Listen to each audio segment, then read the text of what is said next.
ये कहानी है अवनी और माहिर की। आइए जानते हैं इस कहानी के बारे में। अवनी उसे देखते ही उसके पास आती है। आप कब आए? बस अभी अभी, उसने जवाब दिया। चले, अवनी ने कहा तो दोनों अब गाड़ी में बैठे। माहिर चुपचाप गाड़ी ड्राइव कर रहा था। उसके मन में भी अभी अभी वही सीन चल रहा होता है जब अवनी अरमान को हक कर रही थी। अवनी म्यूजिक ऑन करती है, गाना बजता है।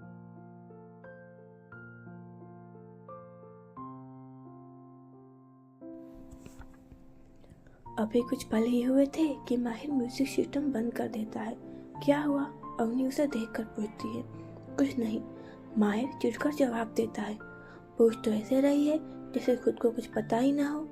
माहिर मन ही मन कहता है, कुछ नहीं हुआ तो मूड क्यों इतना खराब है आपका? अवनी उसे देखते हुए ही कहती है, होना क्या है, बोला ना कुछ नहीं हुआ। माहिर ने उखड़े हुए अंदाज में कहा, कैसे सड़ रहे हैं और ऊपर से कहते हैं कि कुछ नहीं हुआ, सड़ू कहीं के। अवनी मन ही मन बोली। कुछ देर में ही दोनों घर पहुंचते हैं। अवनी सीधे रूम में चली जाती है। माहिर को स्टडी रूम से कुछ फाइल लेनी थी तो वो वहां जाता है। फाइल लेकर वो वापस रूम में आ जाता है। अवनी अभी चेंज ही कर रही थी कि तभी दरवाजा खुलता है। अवनी चौंक कर पीछे देखती है तो माहिर था। वो अंदर चला आ रहा था। उसका ध्यान अभी भी फाइल में ही था। अवनी उसे देखकर गुस्से से चिल्लाती है, माहिर आप ऐसे। वो बोलते बोलते रुक जाती है। उसे समझ नहीं आया आगे क्या बोले। माहिर उसकी ओर देखा। क्या हुआ? वो पूछता है। अवनी अभी भी गुस्से में थी। माहिर उसे ही देख रहा था। आपको नॉक करके नहीं आ सकते? उसने गुस्से में कहा। एक्सक्यूज मी, ये मेरा कमरा है, मुझे क्यों नॉक करके आना चाहिए? वो भी अपने अंदाज में बोला। उसकी नजरें अवनी के गर्दन के नीचे की ओर थी। वो अभी भी उसकी तरफ ही देख रहा था। जब उसे एहसास हुआ कि माहिर की नजरें कहाँ हैं, तो वो माहिर को घूरती हुई जल्दी से अपने कपड़े उठाकर वॉशरूम में भाग जाती है। माहिर को भी अब अपनी नजरों का एहसास हुआ तो वो खुद में ही चेप जाता है। वो भी ऐसे ही अंदर आना नहीं चाहता था, लेकिन उसे कहाँ पता था कि अवनी चेंज कर रही होगी। सब डिनर टेबल पर बैठे हुए थे। अवनी बेटा, अब तुम्हारी तबीयत कैसी है? दादी ने पूछा। मैं अब बिल्कुल ठीक हूँ दादी, उसने जवाब दिया। पता है कल हम सब कितना डर गए थे, तुम्हें कुछ हो जाता था, और तुम्हें पता था कि तुम्हें मशरूम से एलर्जी है तो खाने की क्या जरूरत थी? सुप्रिया जी उसे डांटने वाले लहजे में कहती है। मोम, आप इतने प्यार से खिला रही थी कि मैं मना नहीं कर पाई, वो उनके गले लगते हुए बोली। अवनी माहिर का कमरा। अवनी बेड पर पलौटी मारकर बैठी हुई थी। उसने अपने रात के कपड़े पहने हुए थे। उसकी चारों तरफ बुक्स और नोट्स पड़े थे और वो अपना लास्ट चैप्टर पढ़ रही थी। लेकिन क्योंकि उसने कॉलेज में भी एक चैप्टर नहीं पढ़ा था, इसलिए उसे कुछ समझ ही नहीं आ रहा था। माहिर सोफे पर बैठा लैपटॉप में अपने काम में लगा हुआ था।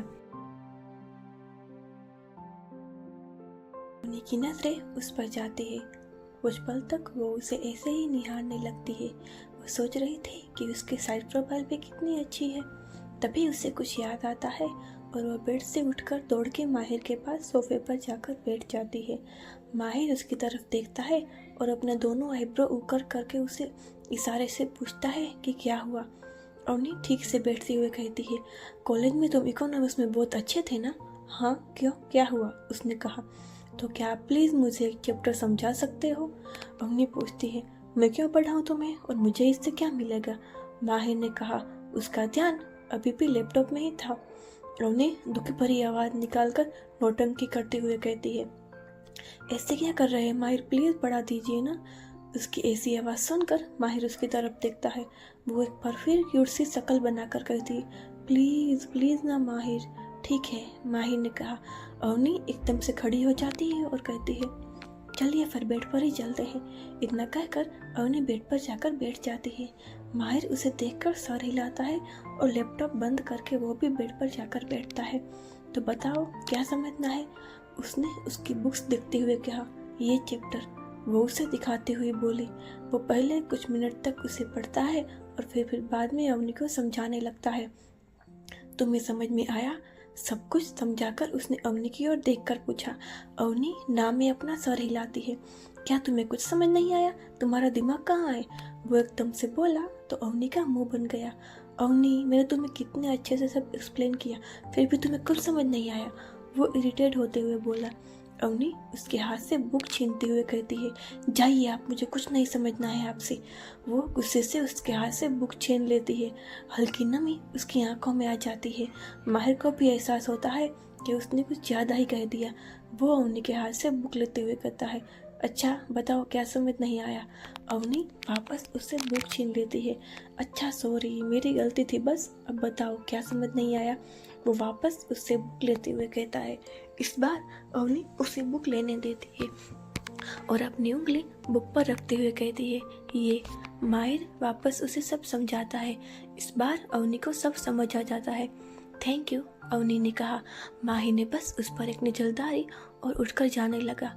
सुनो, अवनी उसे रोकते हुए कहती है तो माहिर की नज़रें उस पर आ जाती है। अगर आप सोफे पर सोने में कंफर्टेबल नहीं हो तो मैं सोफे पर सो जाती हूँ। आई एम फाइन, सब ठीक है, सो जाओ, माहिर ने जवाब दिया। लेकिन अवनी कुछ कहने जाती है कि माहिर उसकी बात बीच में ही काटते हुए कहता है, 1 बज रहा है अवनी, सो जाओ।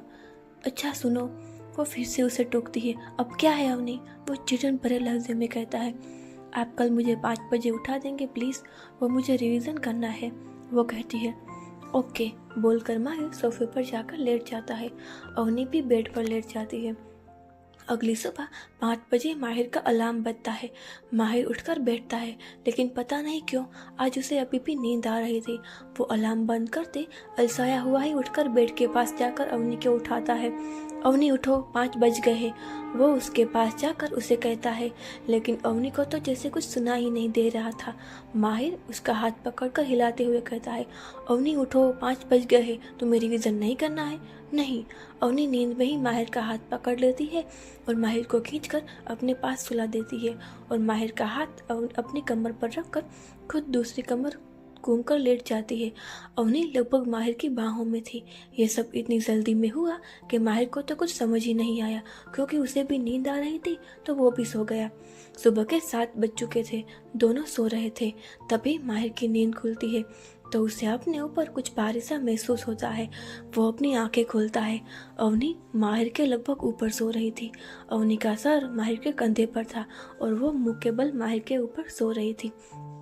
माहिर को अपने चेस्ट के पास कुछ महसूस होता है।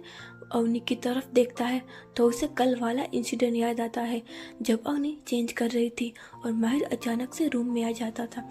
ये सोचते ही माहिर का ध्यान अपने चेस्ट पर चला जाता है। माहिर उसे महसूस कर पा रहा था। तभी अवनी की नींद खुलती है। वो अपना सर उठाकर माहिर की ओर देखती है। वो अभी भी नींद में ही थी। वो माहिर से पूछती है, कितने बजे? 7 बज रहे हैं, माहिर ने जवाब दिया। अवनी एक झटके से उठकर बैठ जाती है। क्या 7 बज गए? आपने मुझे उठाया क्यों नहीं? और आप यहाँ क्या कर रहे हैं? वो एक ही सांस में इतना सब बोल गई। माहिर उठकर बैठते हुए जवाब देता है, मैं तो तुम्हें उठाने ही आया था, तुमने ही खींचकर मुझे अपने साथ सुला दिया। क्या आप झूठ बोल रहे हैं? मुझे रिवीजन भी करना था, अब मैं क्या करूँगी? अगर मैं फेल हो गई तो? वो एक ही साथ में वापस से बोली। इतना बोलते बोलते ही वो रोने जैसी हो गई। अब फिर से 7 ही बजे हैं, तुम्हारा पेपर 9:30 बजे है, तुम अभी भी रिवीजन कर सकती हो, माहिर ने उसे ऐसे देखकर कहा। लेकिन माहिर 7 बज गए, अभी तो मुझे रेडी भी होना है, फिर कॉलेज के लिए बस भी पकड़नी है, वो तो 8:30 बजे ही आ जाती है, अब मैं क्या करूँगी? वो फिर से कहती है, तुम्हें बस में क्यों जाना है? वो उसे अजीब तरह से देखते हुए ही पूछता है, क्योंकि मैं रोज बस से ही जाती हूँ, वो जवाब देती है। जहाँ तक मुझे पता है, सिन्हा परिवार इतना भी गरीब नहीं है कि उनकी बेटी को बस से कॉलेज जाना पड़े। माहिर ने उसे गहरी नज़रों से देखकर कहा, हाँ वो गरीब नहीं है, लेकिन उनकी गाड़ियाँ मेरे लिए नहीं है।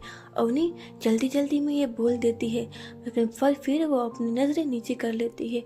क्या मतलब है तुम्हारे लिए नहीं है? माहिर उसे अजीब तरह से देखते हुए कहता है, कुछ नहीं, वो कहती है और बेड से उतरने लगती है, लेकिन माहिर उसकी कलाई थाम लेता है।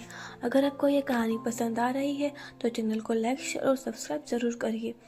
प्लीज़ चैनल को सब्सक्राइब करिए ताकि अगला पार्ट भी देने का मन करे।